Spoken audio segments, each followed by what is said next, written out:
Bapak-bapak pengurus dan jamaah Masjidil Rahman yang dimuliakan oleh Allah Subhanahu wa taala. Masih ada enggak? Bersyukur kepada Allah Subhanahu wa taala karena kita masih diberikan kesempatan untuk hidup, untuk sholat berjamaah subuh, untuk hadir di kajian majelis ilmu. Ketika tadi kita bangun tidur, doa yang kita baca, Alhamdulillahilladzi ahyana ba'dama amatana wa ilaihi nusyur. Yang artinya segala puji hanya milik Allah yang telah menghidupkan kami setelah mematikan kami, dan hanya kepada Allah kami semua dibangkitkan.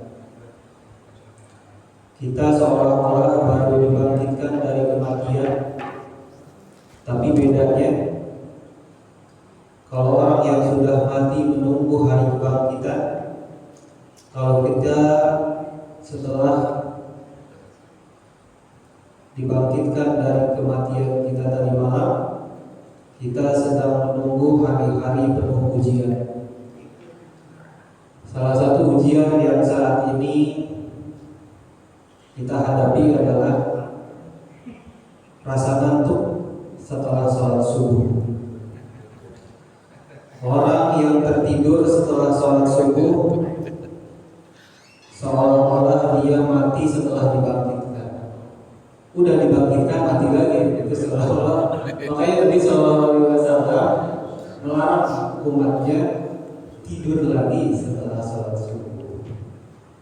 Sengantuk apapun, tahan-tahan atau kemana ke olahraga. Hikmahnya apa? Hikmahnya adalah orang yang tertidur lagi setelah sholat subuh seolah-olah dia mati setelah dibangkitkan. Nanti setelah hari kebangkitan di hari kiamat, orang yang biasa tidur lagi setelah sholat subuh itu lemes banget ya, lemes, lumbai, karena terbiasa tidur lagi setelah subuh. Kan tadi malam kita mati ya, tidur mati. Nah, sekarang dibangkitkan hidup kita nih. Setelah ini tidur lagi, berarti kan mati lagi.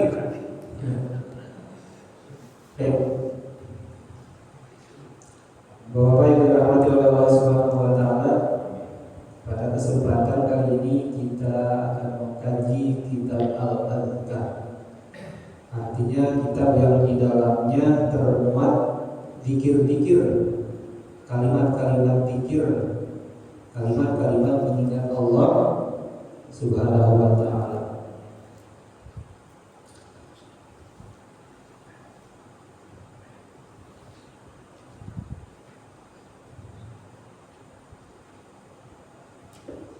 Keadaan terbaik seorang hamba adalah ketika dia mengingat Allah. Jadi kita, versi terbaik kita itu kalau kita ingat Allah.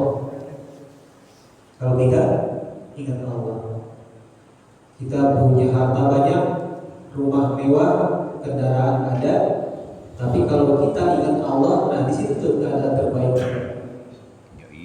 Mobil punya, rumah bagus, anak soleh, istri soleha, terus duit ada, kita ingat sama Allah, nah di situ tuh keadaan kita paling mulia, paling bagus. Ya iyalah.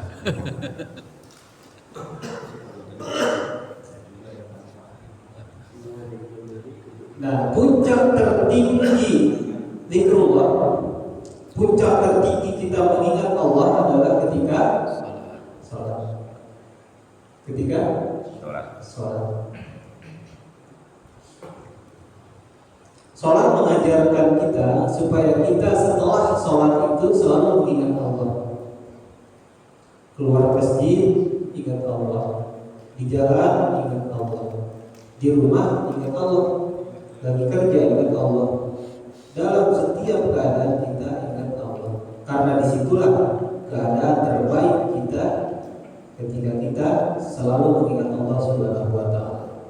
Wadhkurullaha katsiran la'allakum tuflihun. Dan ingatlah kalian semua kepada Allah dengan sebanyak-banyaknya. Maksudnya sebanyak-banyaknya ini adalah wa qiyaman inda qu'udan ila junubi. Ketika berdiri, ketika duduk, ketika dalam keadaan berbaring.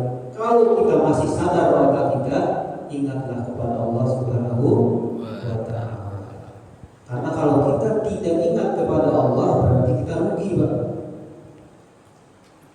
Kalau tadi keadaan terbaik kita adalah ketika kita mengingat Allah dan ingatlah Allah sebanyak-banyaknya, maka kita menjadi orang yang beruntung. Kalau kita nggak ingat Allah, kita dalam keadaan rugi.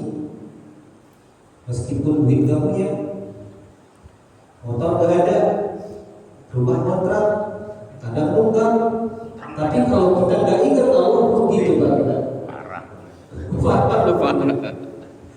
Mendingan kontrak ya, duit kadang-kadang punya, gitu kan? Ya hidup seadanya, tapi ketika kita ingat Allah, kita dalam keadaan beruntung. Ya. Beruntung itu apa? Modalnya kecil, upahnya gede. Itu beruntung. Coba dikir itu adalah amalan yang paling mudah, tapi ganjarannya surga, Pak. Kata Rasulullah SAW, "Man qala subhanallahi wa bihamdihi", barang siapa yang membaca subhanallahi wa bihamdihi, maka dia ditanamkan satu pohon kurma untuknya di surga. Pohon orang yang membaca subhanallahi wa bihamdihi udah ditanam di surga, berarti orangnya pasti masuk surga. Gampang kan? Kata Nabi SAW, ada dua kalimat yang mudah diucapkan di lisan, berat ditimpa, yaitu kalimat subhanallahi wa bihamdihi. Subhanallahil azim. Baik. Tadi dikatakan bahwa puncaknya zikir, puncaknya mengingat Allah adalah ketika kita sholat. Tapi pada kenyataannya ketika kita sholat, kita paling lupa kepada Allah. Ya, Allahu Akbar,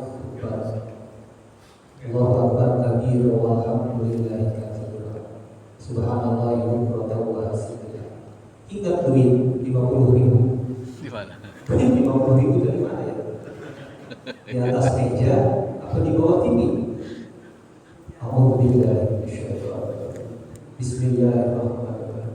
Kayaknya tadi masuk ke satu. Alhamdulillah. Ada nih gitu. Tahu Bapak pikir. Selalu seperti itu. Di saat kita dituntut untuk ingat kepada Allah, puncaknya ingat kepada Allah, di situ kita malah lupa kepada Allah. Paling lupa kita kepada Allah bukan kita lagi diuji, tapi ketika kita menghadap Allah. Lagi Allahu Akbar, langsung tuh. Buyar langsung. Semua ide muncul gitu. Ide-ide berlian itu munculnya ketika sholat. Ya. Jangan bapak-bapak saya juga sama. Gak mulus itu sholat. Dari takbiratul ihram sampai salam itu gak mulus ingat Allah. Allahu Akbar, Allahu Akbar kabira. Itu ingat tuh, nanti saya mau ngomong apa ya. Ngaji sekarang kita udah dipikirin di sholat. Saya mau ngomong ini, mau ngomong ini. Luar biasa. Dulu ada kisah, ini dicatat kisahnya di kitab-kitab besar para ulama. Imam Ghazali. Imam Ghazali, namanya kan Imam Ghazali itu siapa? Muhammad bin Muhammad. Ada kakaknya Imam Ghazali namanya Abdullah. Jadi Imam Ghazali punya kakak namanya Abdullah. Imam Ghazali lagi imamin salat. Allahu Akbar. Kakaknya jadi imam. Abdullah bin Muhammad ini jadi imam. Tapi Abdullah bin Muhammad di tengah-tengah sholat beliau meninggalkan sholat berjamaah dan dia sholat sendirian di rumah. Laporan sama Imam Ghazali setelah selesai sholat, wahai imam, tadi kakakmu Abdullah gak jadi sholat berjamaah, entah kemana dia keluar. Ditanya saya Imam Ghazali, kenapa engkau mubarakah itu pisah dari berjamaah? Tidak ikut berjamaah dengan. Kata Abdullah bin Muhammad, aku melihat dirimu berlumuran darah ketika sholat. Berlumuran darah ketika sholat. Sebetulnya apa yang kau pikirkan ketika sholat, wahai Muhammad? Kata Imam Ghazali, apa? Betul. Ketika aku sholat, aku memikirkan bab haid yang akan aku sampaikan kepada jamaah. Jadi kan lagi sholatnya kan konsep, gitu kan? Ini konsep hadisnya apa, gitu kan? Level Imam Ghazali aja saking susahnya khusyuk dalam sholat. Nah, setelah itu Imam Ghazali betul-betul tidak ada khusyuk ketika sholat.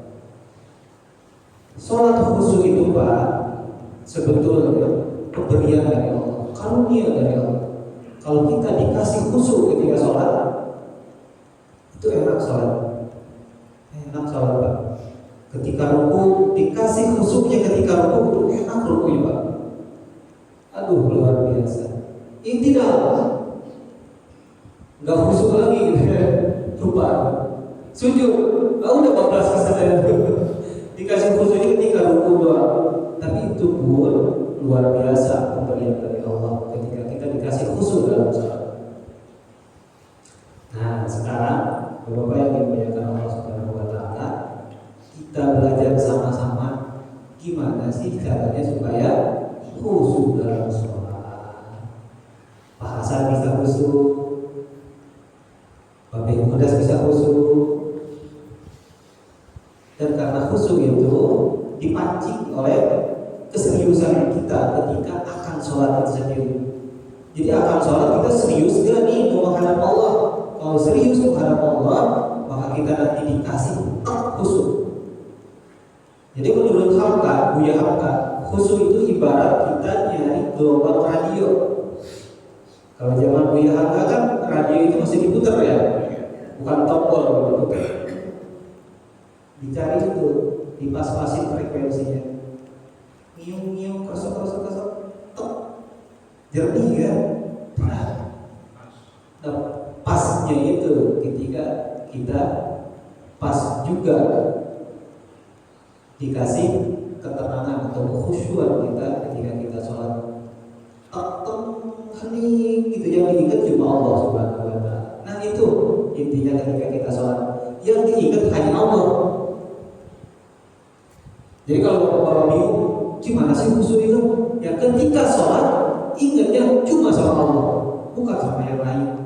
Itu khusyuk itu. Menurut ulama, meskipun kita tidak membaca apapun ketika sujud, tapi ketika kita sujud itu ingatnya cuma sama Allah, hati kita itu khusyuk di situ. Nah, susah kan kalau gitu. Ada aja yang kita pikirkan. Baik Bapak yang dirahmati Allah Subhanahu Wa Taala, di halaman 71 ya, ada apa tuh judulnya?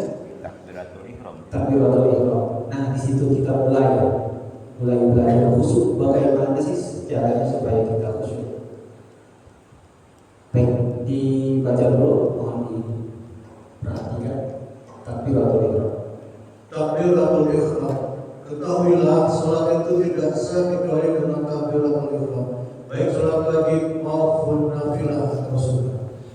Takbir menurut Syafi'i dan sebagian besar ulama adalah bagian dari sholat dan salah satu rukunnya. Menurut Abu Hanifah, ia adalah syarat yang bukan termasuk bagian sholat. Perlu diketahui bahwa lafaz takbir adalah mengucapkan Allahu Akbar atau Allahu Akbar. Kedua macam ini boleh menurut Syafi'i dan Abu Hanifah serta yang lain. Sedang Malik melarang yang kedua untuk berhati-hati. Hendaknya orang mengucapkan yang pertama agar keluar dari perselisihan.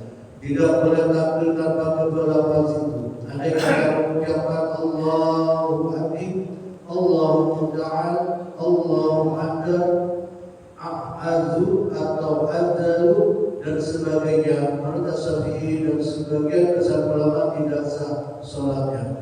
Abu Hanifah mengatakan sah. Bagi orang yang mampu berbahasa Arab tidak sah takbir selain dengan bahasa itu. Barang siapa yang tidak mampu dibolehkan dan wajib dirinya belajar bahasa Arab. Terima kasih. Takbiratul ihram. Takbiratul ihram itu jangan diganti kalimatnya. Tetap Allahu Akbar. Tidak boleh Allahu Akbar atau Allahul Akbar. Jadi akbarnya itu pakai alif lam. Allahul Akbar. Allahu Akbar, ada ulama yang masih membolehkan. Jadi Allahul Akbar, masih ada ulama yang membolehkan. Tapi untuk menghindari perselisihan, baiknya Allahu Akbar, tidak diganti dengan bahasa masing-masing. Ya, kalau bahasa Sunda mungkin kalau diganti Allahu Akbar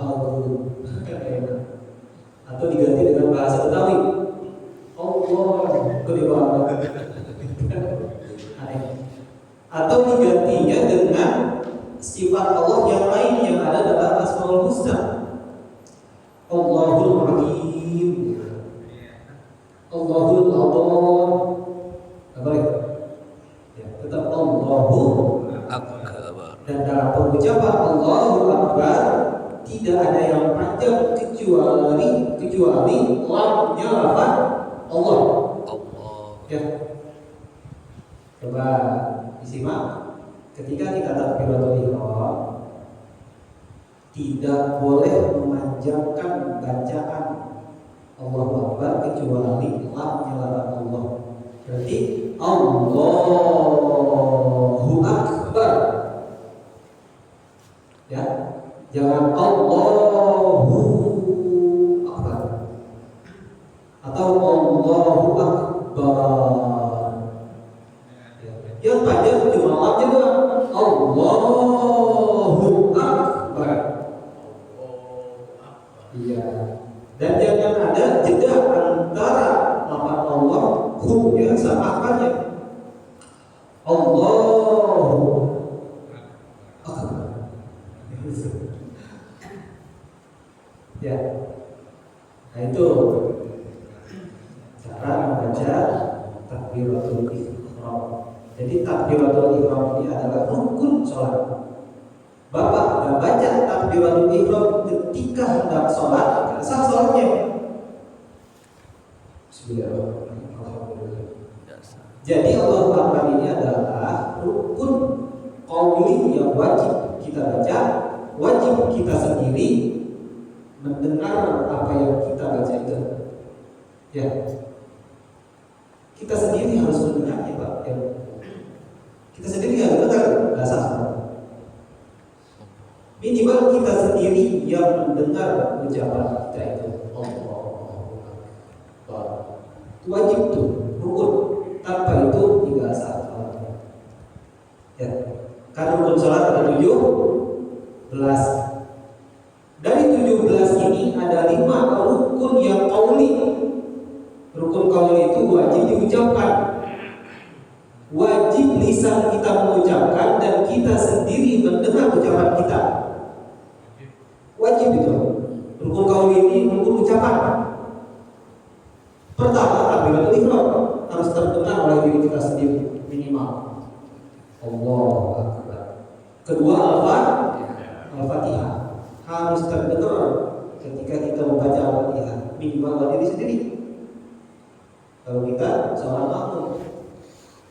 mengganggu orang lain, keberisikan juga. Ya. Yang ketiga adalah bacaan tahiyat. Itu wajib bacaan tahiyat. Jangan menang baik ketika tahiyat. Ya, itu wajib kita baca. At-tahiyatul baqatus salawatu. Assalamualaikum warahmatullahi wabarakatuh. Assalamualaikum warahmatullahi wabarakatuh. Asyhadu an la ilaha illallah wa asyhadu anna Muhammadan abduhu wa rasuluh. Sampai situ kita wajib membaca. Yang keempat apa? Sholawat. Allahumma sholli ala Muhammad wa ala ali Muhammad. Andaikan segitu kita bacanya sudah sah kita dianggap sholawat. Gak apa-apa pendek. Paling pendek sholawat kan itu. Allahumma sholli ala Muhammad wa ala ali Muhammad. Kenapa kita ketika tarawih imamnya suka cepat? Baru tahiyat dan salam. Nah, kemungkinan bacaan sholawatnya pendek gitu. Setelah wa asyhadu anna Muhammadar Rasulullah baru baca sholawat. Allahumma sholli ala Muhammad wa ala ali Muhammad. Assalamualaikum. Nah, boleh. Udah. Yang kelima apa? Terakhir salam. Salam ini harus terdengar oleh diri kita sendiri. Jangan cuma nengok, tapi baca salamnya, Pak. Yang wajib itu adalah salam yang pertama. Nengoknya sunnah. Bapak gak nengok ke kanan ke kiri itu gak apa-apa, yang penting salamnya. Misalkan kayak gini, Assalamualaikum warahmatullahi wabarakatuh. Udah beres salamnya. Yang nengok ke kanan, Assalamualaikum warahmatullahi wabarakatuh. Nengok ke kiri, Assalamualaikum warahmatullahi wabarakatuh. Itu hukumnya sunnah. Nengoknya sunnah. Bacaan salam yang pertamanya wajib. Itu 5. Itu harus kita baca dan minimal terdengar oleh diri sendiri. Yang pertama apa? Rukun kali takbir. Yang kedua yang ketiga at-tahiyat sampai syahadat. Ya. Ada yang menyebutnya tahiyat, ada yang menyebutnya tasyahud. Ya. Tasyahud itu karena diambil dari kata syahadat itu. Syahadat. Yang keempat salawat. Minimal dengan membaca Allahumma sholli ala Muhammad wa ala ali Muhammad. Yang kelima membaca salam. Salam yang berapa? Pertama. Bacaan salam yang wajib. Ya, bukan nengoknya. Tapi aneh juga kalau ada orang yang sholat tapi nggak nengok. Aneh gitu ya. Jadi udah beres dulu sholatnya gitu ya.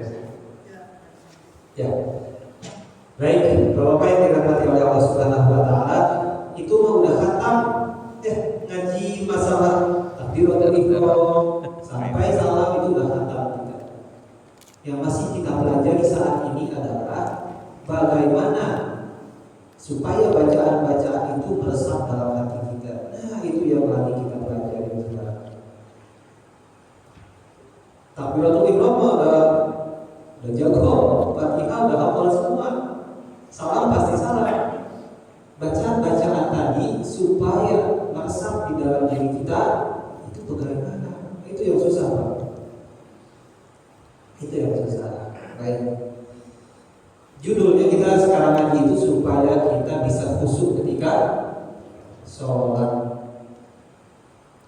Ternyata ini konsepnya mah gampang konsepnya. Prakteknya yang susah. Bapak cuma ngelakuin 2 hal. Kalau Bapak mau khusyuk ketika sholat, dikasih nanti khusyuk sama Allah. Ya entah di mana itu posisi khusyuknya, entah ketika ruku, entah ketika tasyahud, entah ketika membaca Al-Fatihah. Yang penting ada kita kebagian khusyuk di situ. Artinya sholat kita diterima sama Allah. Tandanya ibadah kita diterima sama Allah adalah ketika kita merasa senang, tenang ketika melakukan ibadah itu. Sholat ada tenangnya, nah itu tandanya sholat kita diterima sama Allah Subhanahu wa taala. Ada 2 caranya supaya kita dapat khusyuk ketika sholat. Meskipun nggak semua dari takbiratul ihram sampai salam nggak semuanya khusyuk, tapi ada bagian di situ yang kita mendapatkan khusyuk. Caranya bagaimana? Ada 2, ya? Ada berapa? 2. Di dalam kitab Sunan At-Tirmidzi nomor hadis yang ketiga ada sebuah hadis yang luar biasa. Ini menurut saya kuncinya khusyuk. Dari Ali bin Abi Thalib radhiyallahu anhu, dari Rasulullah sallallahu alaihi wasallam, beliau bersabda, "Miftahus shalah at-tuhur." Pembuka sholat itu adalah bersuci. Itu yang pertama. Pembuka sholat itu bersuci. Itu yang pertama. Karena ada dua ya. Jadi supaya kita dapat khusyuk, kita harus melakukan sebelum sholat dan ketika sholat itu sendiri. Sebelum sholatnya harus kita persiapkan kalau mau khusyuk, Pak. Yaitu ketika kita bersuci. Kalau kita punya hadas besar, mandi dulu, kan gitu. Kalau kita punya hadas kecil, wudu. Salah satu yang menyebabkan hadas kecil itu adalah buang angin. Kenapa buang angin keluarnya dari belakang? Gitu kan? Buang angin ada yang dari depan, dari belakang. Kenapa yang buang dari belakang, tapi yang harus dibasuh bukan? Yang harus dibasuh tangan, yang harus diusap kepala, yang harus dicuci kaki, yang keluar dari belakang yang harus dicuci itu. Kayaknya nggak nyambung gitu ya. Harusnya, ya logika kita, kalau kita buang angin, ya cebok kan gitu. Mohon maaf. Nah, kenapa ini yang dibasuh malah muka, yang dibasuh malah tangan? Nah, ini Pak, yang nggak kita ketemu selama ini. Wudu itu cuma wudu aja rutinitas gitu. Padahal Pak, wudu minimal kita wudu Pak dalam sehari ini 5 kali, kan gitu. Itulah taubat kita. Wudu itu Pak, taubat kita. Itu taubat tuh ketika kita wudu kembali kepada Allah Subhanahu wa taala, menyadari semua kesalahan yang sudah kita lakukan. Wudu itu pertama kita harus melakukan cuci tangan dulu kan. Ya Allah, betapa banyak dosa yang tangan saya lakukan. Setelah itu kumur ya, kumur ya Allah. Ini mulut kadang-kadang gak dijaga. Pengennya mah ngomong baik, keceretot gitu kan ngomongin orang. Mulut tuh biasa ya. lagi ngobrol tuh, kayaknya enak ngobrol ya. Dalam masjid lagi ngobrol ya. Kesannya ngomongin orang. Ya. Kata Nabi Sallallahu Alaihi Wasallam, barang siapa yang berbicara tidak manfaat di dalam masjid, ini kita lagi ngumpul dalam masjid, terus ada ekspektor omongan kita bermanfaat, maka hilanglah seluruh amal kita yang sudah kita perbuat selama itu. Allahu Akbar. Makanya kalau di masjid pengen ngomong nih, pikir dulu ya manfaat apa enggak? Manfaat ngomongin, nggak manfaat dia pikir dulu. Ada hadis tuh kayak gitu. Barang siapa yang ngobrol di dalam masjid, obrolannya tidak manfaat, maka seluruh amalnya hilang. Mau tahajud kita hilang, puasa sunnah kita hilang, gara-gara kita ngobrol yang tidak bermanfaat di dalam masjid. Itu ya, nah, hati-hati tuh. Betul kan? Ngeri itu Pak. Cuma ngobrol aja dalam masjid, amal-amalan kita hilang. Tapi hadisnya kan doi, Pak Ustaz, ya doi juga hadis gitu. Meski doi kalau benar, kalau sahih itu hadisnya, ya. Nah itu. Sampai mana tadi? Kumur. Setelah kumur, istinsyaq. Disarang setan di sini Pak. Kan ingus Ustaz, ya itu setan. Setan itu bisa berbentuk hal-hal yang jorok, ya kan? Setelah kumur, basuh Wajah. muka. Ya Allah, di muka ini ada mata kita. Niat nama buka YouTube buat lihat kajian gitu ya. Ustaz Abdul Somad di Hidayat.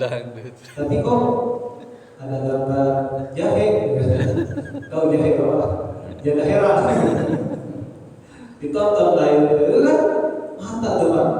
berapa ratusan ribu kali mata kita melihat hal-hal yang seperti itu di media sosial.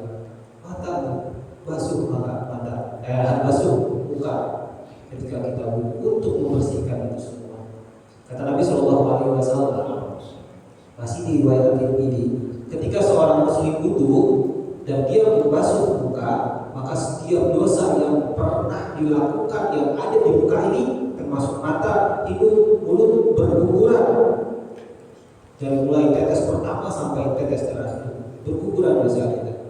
Oh, berarti kan kita tobat sama Allah Tuhan ketika wudhu. Setelah membasuh muka, tangan, masya Allah, tangan. Barangkali sebelum sholat kita pernah jitak anak kecil gitu ya, kaki kecil ya. Jewer anak kecil, atau kita pernah melempar kucing gitu Pak.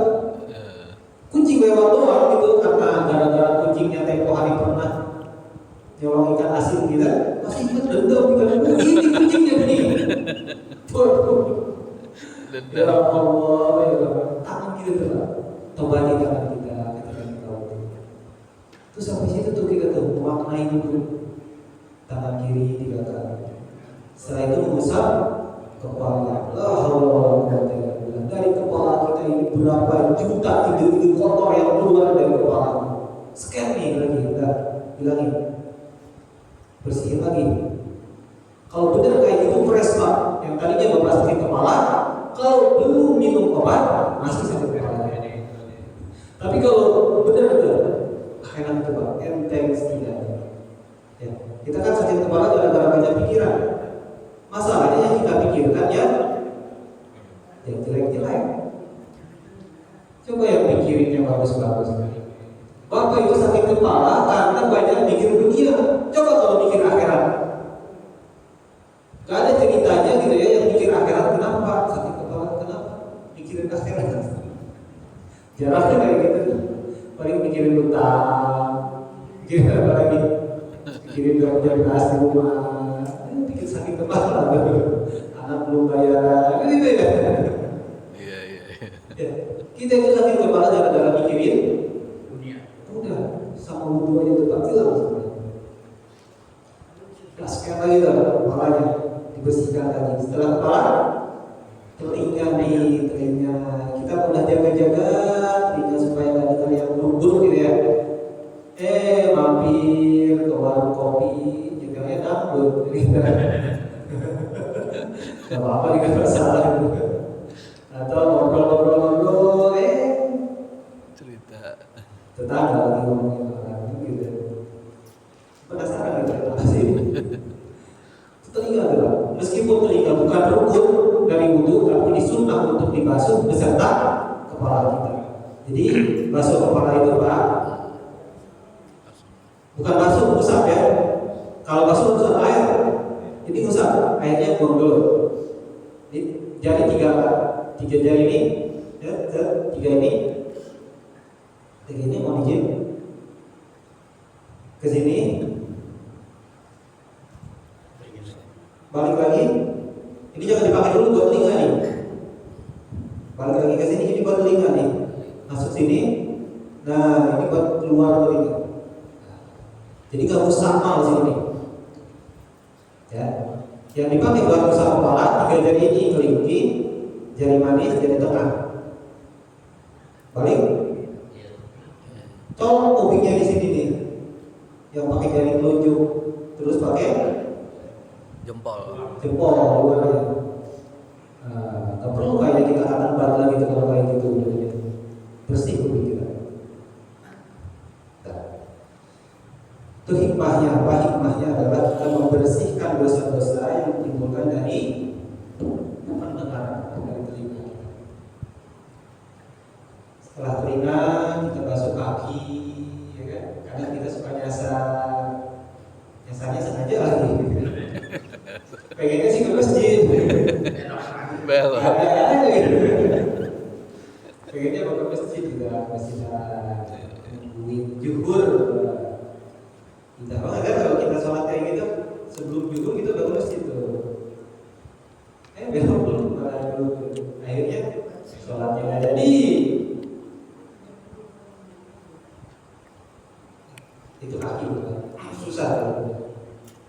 gampang untuk menghindari maksiat itu adalah susah. Kalau bukan karena pertolongan Allah, kita tidak bisa terhindar dari maksiat. Makanya sholat, karena inna sholat tanha anil fahsya'i wal munkar. Sholat itu sendiri bisa mencegah kita dari keji dan munkar. Itu wudu tuh Pak. Makanya kata Nabi Sallallahu Alaihi Wasallam, "Ibtahus sholat at-tuhur." Pembuka sholat itu adalah bersuci. Kalau kita punya hadas kecil, bersucinya wudu. Bersamaan dengan wudu itu hati kita jadi bersih lagi. Kan kalau hati kita bersih, sudah siap menghadap Zat yang Maha Suci. Kan gitu. Nabi Shallallahu Alaihi Wasallam ketika akan diberangkatkan Isra Mi'raj, beliau kan dibersihkan dulu hatinya sampai dibelai dadanya, diambil jantungnya untuk dicuci dengan air jam-jam. Itu dibersihkan dulu supaya beliau siap untuk menghadap Sang yang Maha Suci, yaitu Allah Subhanahu wa Ta'ala. Kita pun demikian Pak. Karena as-sholatu mi'rajul mu'minin. Sholat itu adalah mi'rajnya, naiknya seorang yang beriman menghadap Allah Subhanahu wa Ta'ala. Masa enggak mau kita ketemu dengan pencipta kita tuh? Kita enggak mau ketemu dengan pencipta kita sehari 5 kali. Harusnya kita senang gitu ya. Allah yang menciptakan bumi ini, yang punya langit, yang menciptakan kita, kasih jalan buat kita Pak. Kalau mau ketemu saya ya sholat, ayo 5 kali sehari. Itu jalur pipi ini supaya kita bertemu tiap hari dengan Allah. Sehari 5 kali. Nah, maka dengan itu persiapkanlah. Kalau kita betul-betul mau khusyuk itu adalah klik kita supaya kita bisa merasakan kehadiran Allah. Ya sebelum dari sholat itu kita usahakan wudunya yang baik. Dan ingat kalau wudu itu airnya kecil Pak, airnya kecil aja. Gak puas kayaknya. Ya, kayaknya nggak ada di situ ya. Dulu ada namanya Sa'ad bin Abi Waqqas. Sa'ad bin Abi Waqqas ini adalah salah satu sahabat yang dijamin masuk surga. Dari 10 sahabat yang dijamin masuk surga, ada namanya di situ Sa'ad bin Abi Waqqas. Jadi sejajar dengan Abu Bakar, Umar, Utsman, Ali, ada Sa'ad bin Abi Waqqas di situ. Jadi dia dijamin oleh Rasulullah SAW pasti masuk surga. Luar biasa. Sa'ad bin Abi Waqqas, beliau terlihat ketika wudu menghambur-hamburkan air. Jadi Nabi SAW melihat Sa'ad bin Abi Waqqas ini wudu, tapi ketika wudunya air kuning. Wahai Sa'ad, berhati-hatilah terhadap air yang kamu pakai. Saat jawabnya apa? Ini kan banyak ya Allah, ya Rasulullah, airnya banyak ini. Di depan saya semua ini istilahnya. Gak ngaruh apa-apa gitu. Kalaupun saya banyak sedikit gak ngaruh apa-apa terhadap Jumlah aliran air ini. Apa kata Rasulullah SAW? Sesungguhnya orang yang menghambur-hamburkan air, ketika dia bersuci, maka itu tidak baik. Meskipun kita wudu di depan kita semua yang sangat besar, air sedikit aja Pak. Air sedikit aja. Ya, jangan terlalu banyak. Nah itu ada ketika kita wudu memakai airnya pun Rasulullah SAW kalau wudu itu cukup dengan 1 mud. 1 mud itu sekitaran aqua 600 ml. Aqua gitu. Belajar dari itu. Karena di suatu hari kita akan kekeringan dan kita tidak punya air. Tapi kalau kita sudah biasa untuk menggunakan air seminimal mungkin, ketika berlimpahnya air, maka itu sudah air terbiasa. Gitu ya. Apalagi sekarang musim kemarau, kita masih enak Pak dengan air di sini. Tempat lain udah Allah itu nggak bisa apa-apa. Buat minum aja susah. Itu wudu dulu Pak. Jadi kalau kita mau dapat khusyuk ketika sholat, perbaiki wudu kita. Jangan asal wudu, air, nah 2 detik beres. Gitu ya. dari wudhu kita perbaiki. Gak usah lama, gak usah lama. Yang penting nyampe di hati itu. Dari usah wajah, dari basuh wajah, dari basuh tangan, dari usah kepala, dari basuh kaki. Setelah itu tutup dengan doa. Asyhadu an la ilaha illallah wahdahu la syarika lahu wa asyhadu anna Muhammadan abduhu wa rasuluh. Ya, Allahumma ij'alni minat tawwabin wa ij'alni minal mutatahhirin. Rasulullah SAW bersabda, orang yang setelah wudu kemudian baca itu, maka dia dipersilahkan masuk surga dari pintu mana saja yang dia mau. Cuma baca itu doang. Berat ya kira-kira? Cuma baca itu kita disilahkan masuk surga, terserah. Ada 8 pintu surga. Bapak mau masuk pintu mana aja boleh. Kita gak punya ilmu, ada di situ babul ilmi, pintu ilmu. Tapi kan saya bukan ulama, bukan ustaz, gak punya ilmu saya. Tapi ketika bapak baca doa itu setelah wudu, bapak bisa masuk lewat situ. Baca doa itu gak sampai semenit kayaknya di akhir. Asyhadu an la ilaha illallah wahdahu la syarika lahu wa asyhadu anna Muhammadan rasulullah. Jangan tawabina, jangan sampai 10 detik mungkin. Tapi kita dijamin masuk surga dari pintu saja kita mau memasukinya. Itu makanya zikir kepada Allah Subhanahu wa taala adalah dikatakan orang yang banyak berzikir kepada Allah, mengingat Allah Subhanahu wa taala, disitulah dia dalam keadaan beruntung. Gak keluarin modal banyak, tapi hadiahnya luar biasa. Surga dalam undang-undang. Bahwa yang dirahmati oleh Allah Subhanahu wa taala, itu persiapan kita supaya kita khusyuk. Jadi persiapannya sebelum salat itu dengan wudu. Ya, dengan wudu. Nah, sekarang ketika kita salat supaya kita bisa meraih khusyuk bagaimana? Dari lanjutan hadis riwayat At-Tirmidzi tadi yang nomor 3, Rasulullah SAW bersabda, tadi kan miftahu sholat at-tuhur, pembuka sholat itu adalah bersuci. Wa tahrimuha at-takbiru. Apa? Wa tahrimuha at-takbir. Dan yang mengharamkan sholat itu adalah takbir. Paham juga? Kok bisa yang mengharamkan sholat takbir? Paham kira-kira? Kok jadi haram? Ketika kita takbir, Allahu Akbar, haram. Maksudnya bahwa yang dirahmati oleh Allah Subhanahu wa taala, selain daripada ingat kepada Allah ketika sholat haram,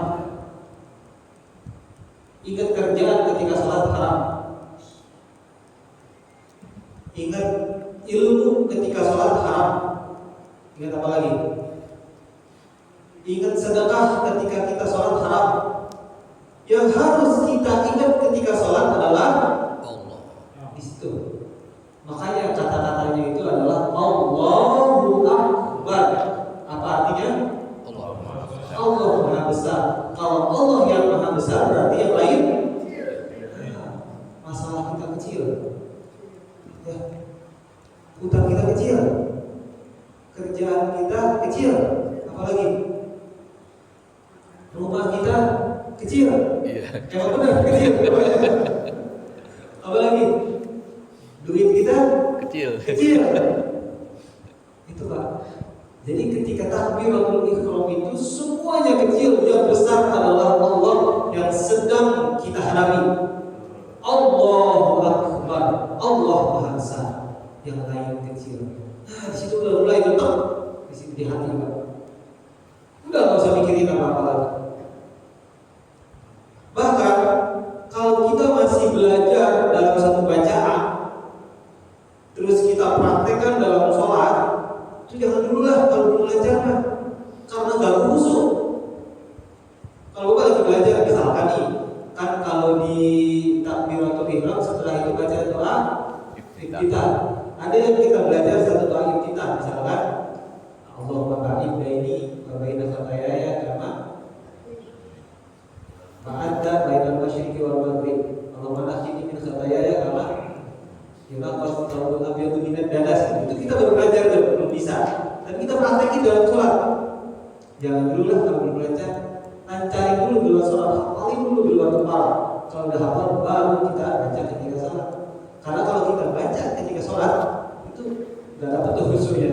Malah yang kita ingat bacaannya, bukan khusyuknya, gitu ya. Jadi bacaan sholat itu, makanya kita lagi kecil Pak, bacaan sholat betul-betul harus tahu nih sebelum kita sholat, dikicap terus tuh. Supaya ketika kita sholat ya udah enak aja gitu bacaannya. Tinggal ingat Allahnya aja ketika kita sholat. Nah itu. Ustaz, gimana kalau saya sholat, gitu kan, yang saya bayangin itu adalah Ka'bah di depan saya. Itu adalah upaya setan buat mengalihkan perhatian kita. Ada yang kayak gitu. Ustaz, saya tuh supaya bisa khusyuk, saya bayangin itu seolah-olah Ka'bah itu di depan saya. Emang bisa khusyuk kayak gitu? Bisa khusyuk kayak gitu? Dibayangin Ka'bah. Yang kita hadapi itu bukan Ka'bah tapi Allah. Kita hanya diperintahkan oleh Allah untuk menghadap Ka'bah. Jangan salah arti di sini. Yang kita menghadap kepadanya itu bukan Ka'bahnya, tapi Allahnya, karena Allah yang memerintahkan kita menghadap ke sana. Ya.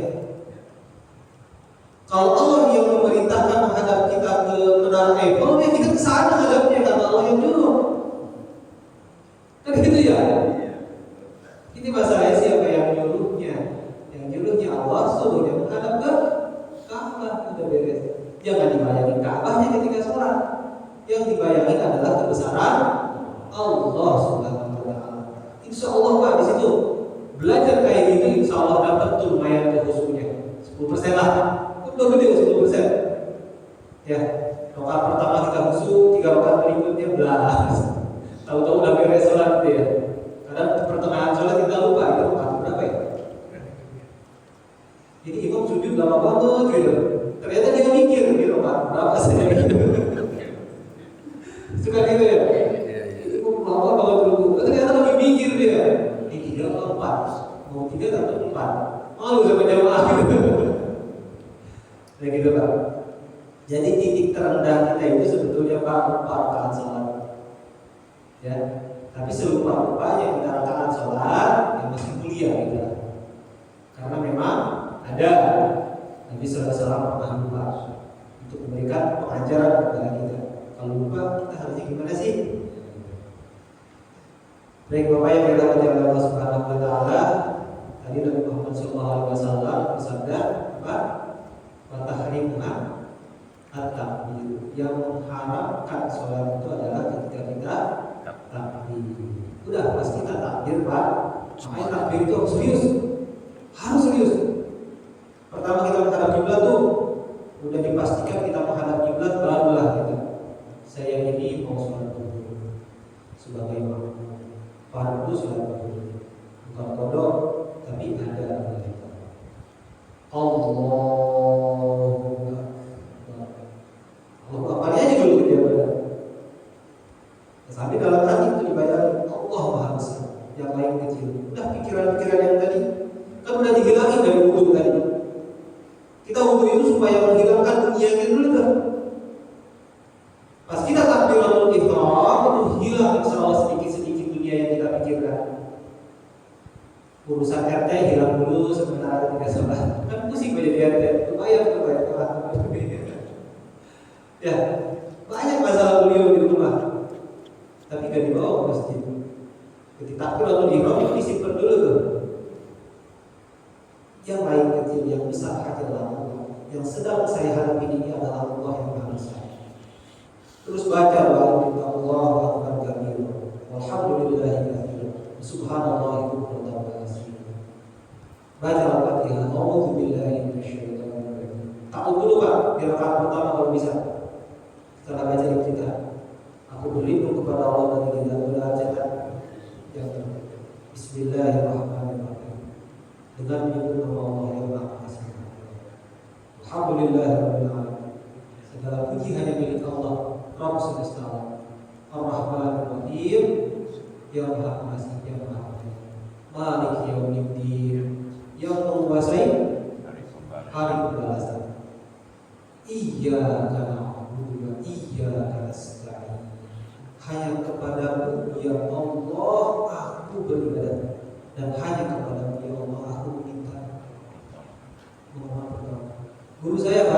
jadi imam, guru saya kalau jadi imam, ketika membaca iyyaka na'budu wa iyyaka nasta'in, beliau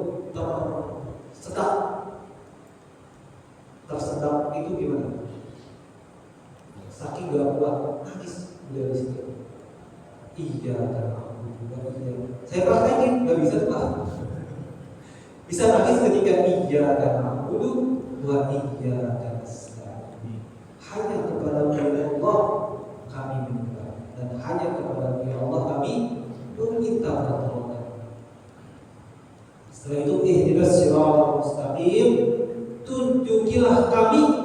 Luar biasa bahasanya, bukan saya Pak. Ya. Jadi sholat itu gak ngajarin kita buat individualisme. Kita gak egois. Sholat itu mengajarkan kita gak meskipun kita sholatnya sendiri, tetap ihdinas siratal mustaqim, tunjukilah kami jalan yang lurus.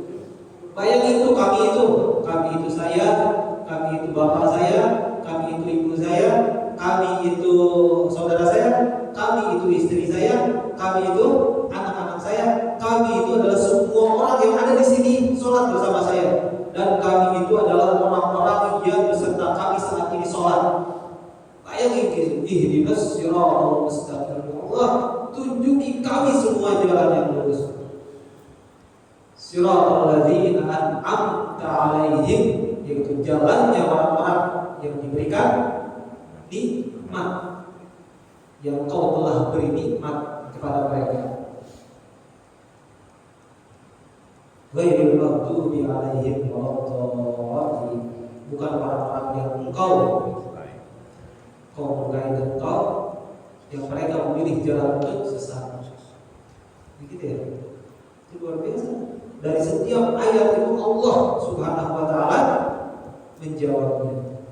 Hamba telah memujiku. Masya Allah. Itu selalu ada jawaban Pak. Jadi Fatihah itu kalau bisa Pak, kalau bisa ya, jangan diwasol. Ya. Bismillahirrahmanirrahim.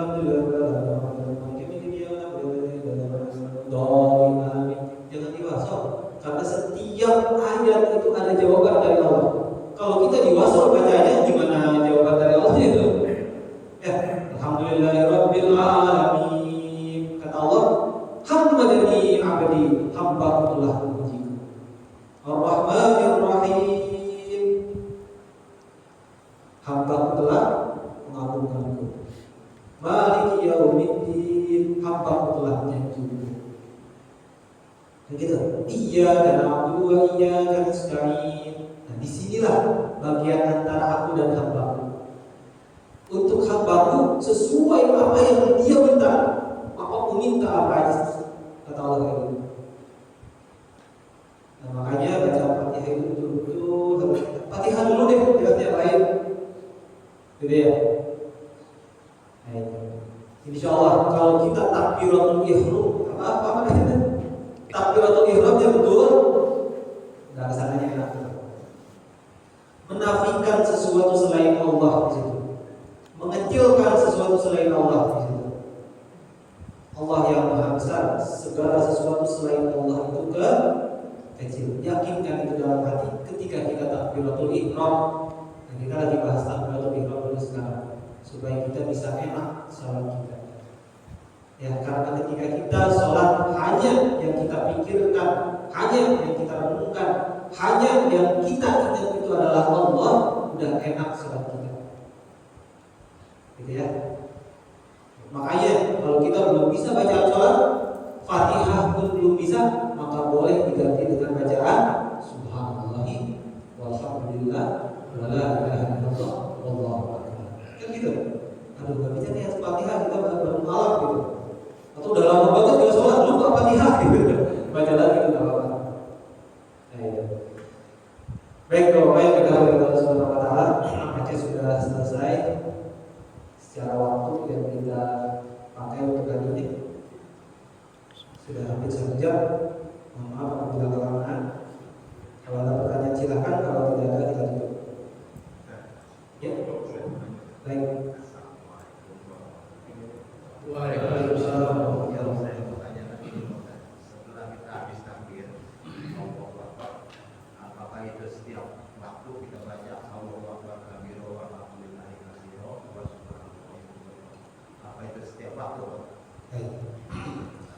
Bapak yang dirahmati Allah Subhanahu wa taala, kalimat-kalimat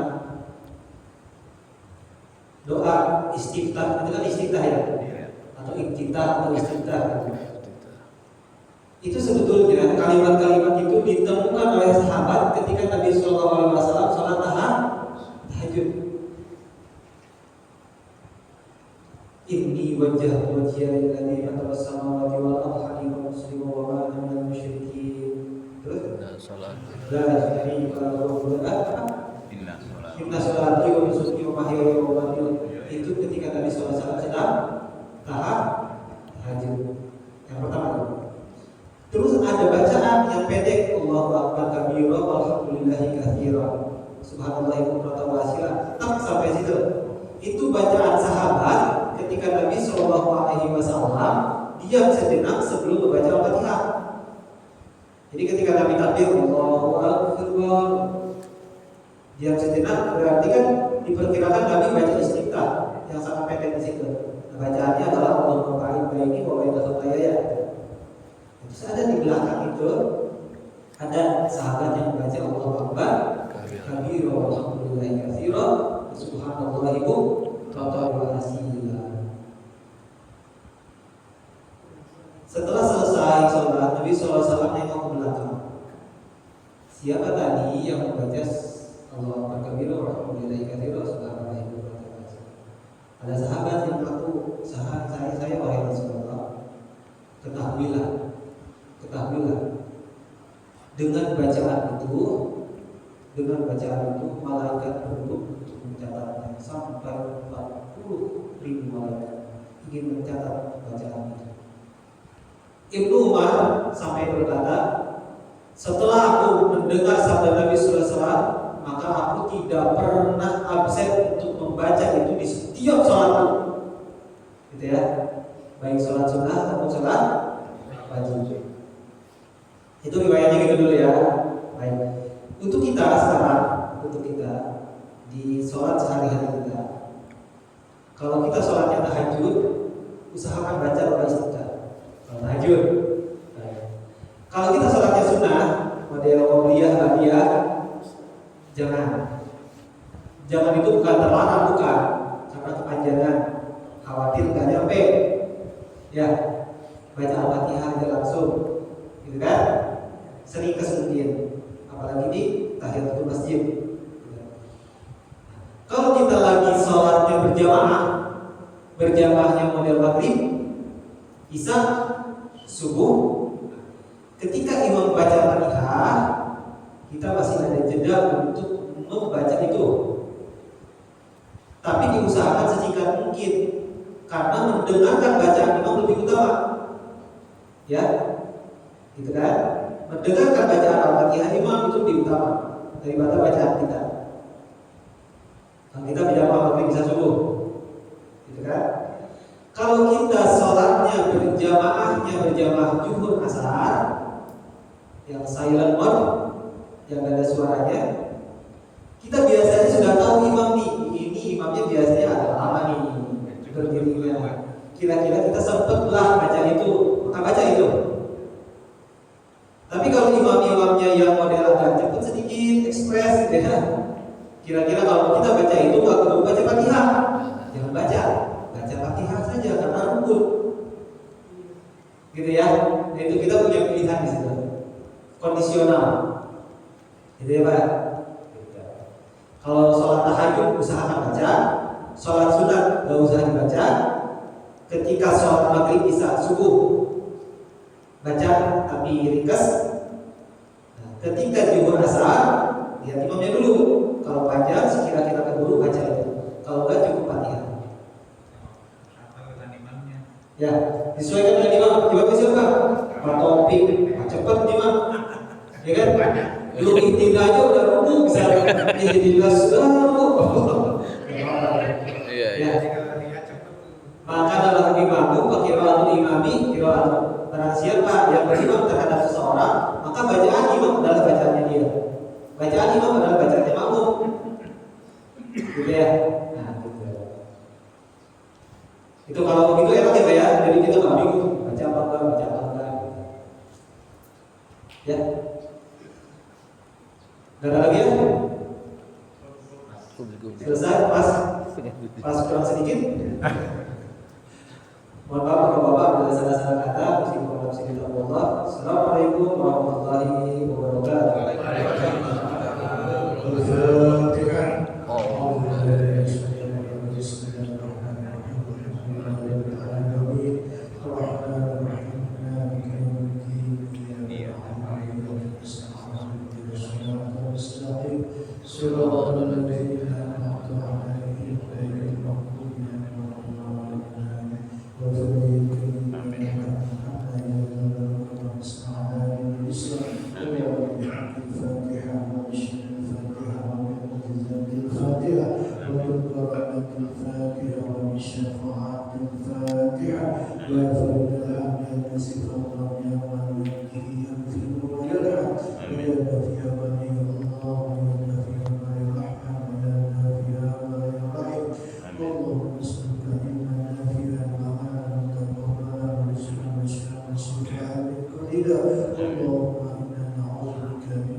Subhanallah wa bihamdihi, asyhadu an la